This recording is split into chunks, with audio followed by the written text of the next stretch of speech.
Pauwi ka na ba ng Pilipinas, kabayan? At nais mong malaman ano ba ang latest sa Cebu Pacific Airlines? Ito ang travel guide for you. As of December 3, 2021, alamin ang latest travel guide for Cebu Pacific Airlines.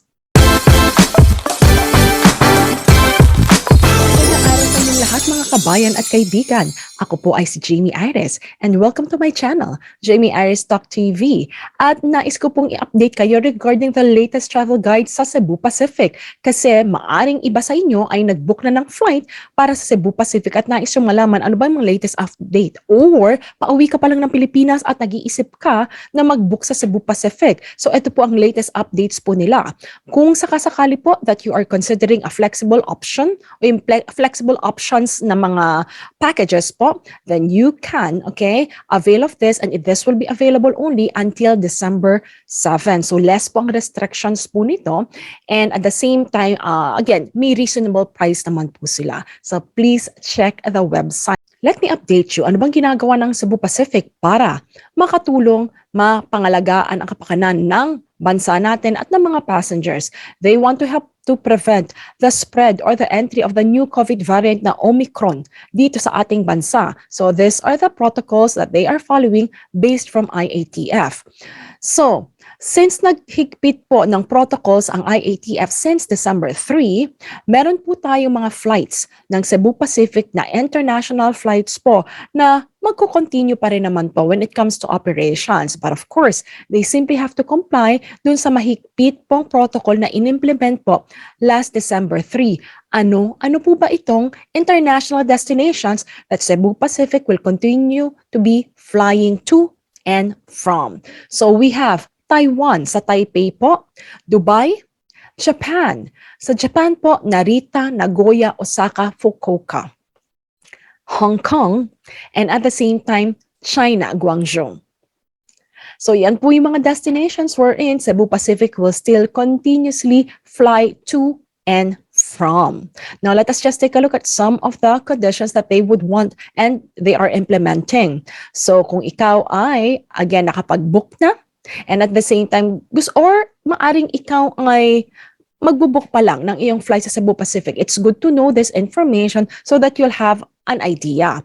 So, kung sakasakaling nag-book ka na, pero nag-iisip ka, naku, wag muna ako mag-travel because you might be in the country. For example po, sa ating mga travel from the red country at nakapag-book ka na ng flight mo at halimbawa po Cebu Pacific ang iyong na-book, maari po kayo magpa-rebook. I-share ko po sa inyo yung link at ano yung kailangan yung gawin.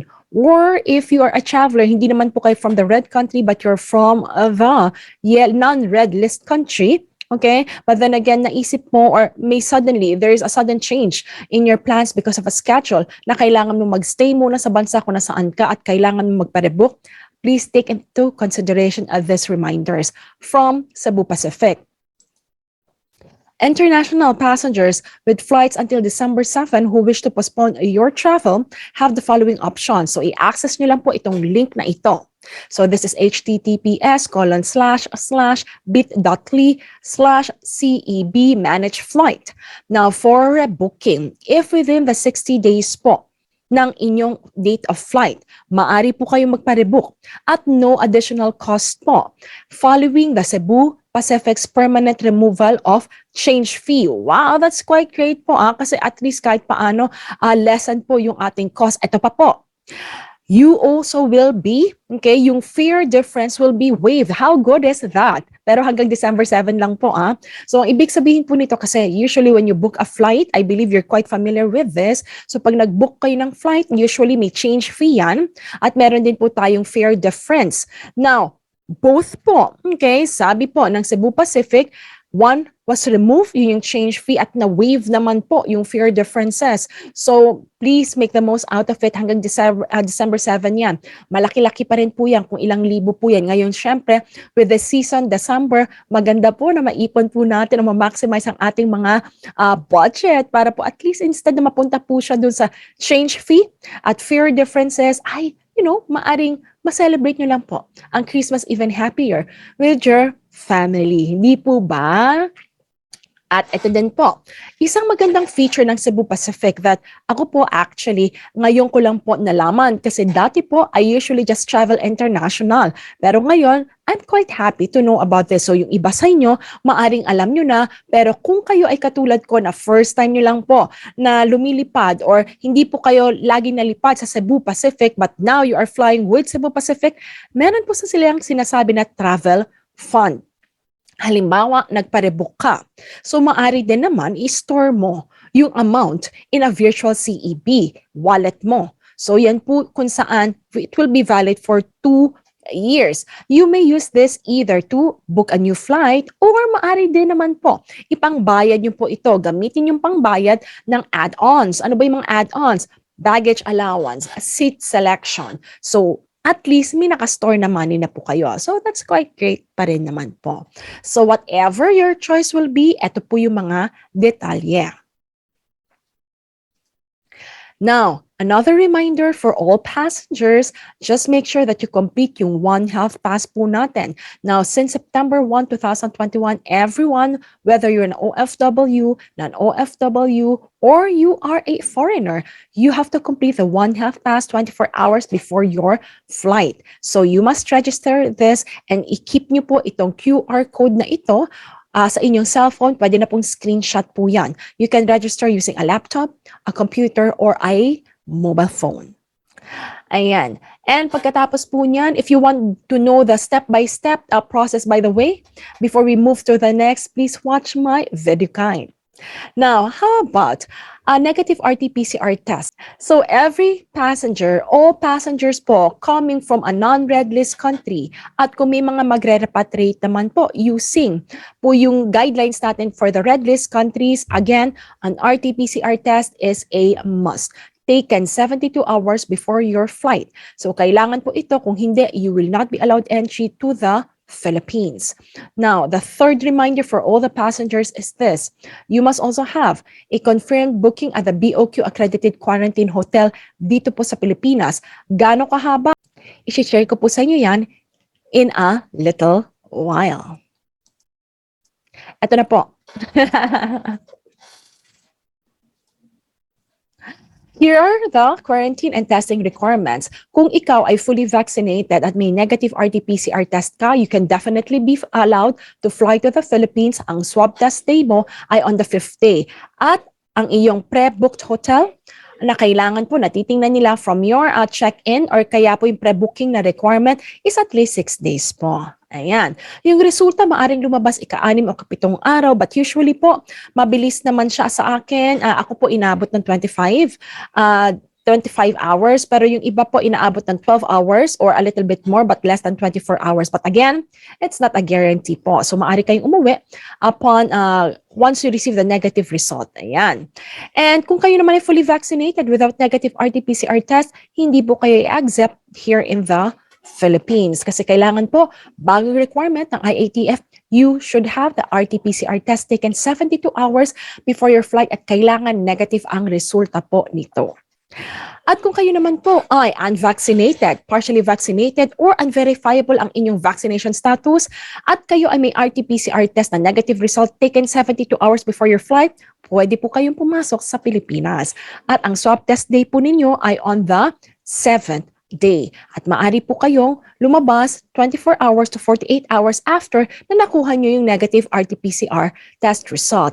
Now, ilang araw po ang kailangan ng inyong pre-booking na hotel? 8 days po. Ang ipepresent niyo sa airport kapag kayo ay bago kayo umalis at pagdating sa Pilipinas. Paano naman po kung kayo ay unvaccinated, partially vaccinated, or unverifiable ang status ng inyong vaccination at wala po kayong RT-PCR test negative result taken 72 hours before your flight? I'm sorry po pero hindi po kayo allow mag-board ng Cebu Pacific as per the IATF rule. So ito po ang ating mga quarantine and testing requirements as per the latest IATF protocols last December 3 po in-implement. Now, ano ba itong fully vaccinated na ito? Kasi dun po yung category natin when it comes to testing and quarantine. So, ang fully vaccinated po, you will be considered fully vaccinated only if, okay, you have received the second dose po ng series of after receiving the single dose vaccine. So example po, ako, Pfizer. Kailangan po after po ng inyong yung second dose po ninyo, 14 days after that, at kayo ay lilipad, then that's the only time po you will be considered fully vaccinated. Kasi kung hindi po, halimbawa po, kaka-vaccinate nyo lang po and it was just like 7 days ago, you will still be considered as magpo-fall po kayo doon sa category na hindi, dun pa po kayo doon sa unvaccinated or partially vaccinated pa rin po. Doon kayo sa partially vaccinated mag-fall. Now, another condition, the vaccine administered sayo must be included in the Philippines FDA or kung hindi naman po is to be sure po. Okay, if you will. Now, in order for your vaccine to be considered here in the Philippines, kailangan po this is included in the Philippines FDA or Food and Drug Administration's Emergency Use Authorization or EUA list. Or kasama rin po ito sa Compassionate Special Permit or CSP or Emergency Use Listing of the World Health Organization. So ito po yung ating mga. So paano ma-verify kung inyong vaccination ay talagang i-allow sa Pilipinas? You have to provide this following documentation.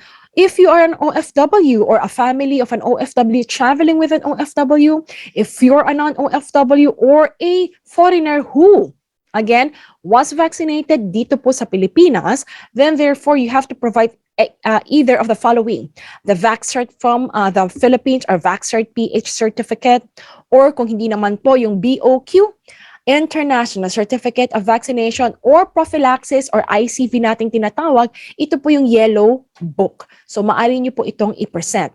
At OFW, kung sakasakali po na meron po kayo, na bakunahan kayo sa ibang bansa, huwag kayo mag-alala. Basta po, again, kasama po yung sa listahan ng ICV, approved po ng FDA, basta po yung inyong brand ng bakuna ay kasama po do sa FDA approved po ng Philippine government, then okay po yan, or EUA, at i-accept po yan dito sa Pilipinas.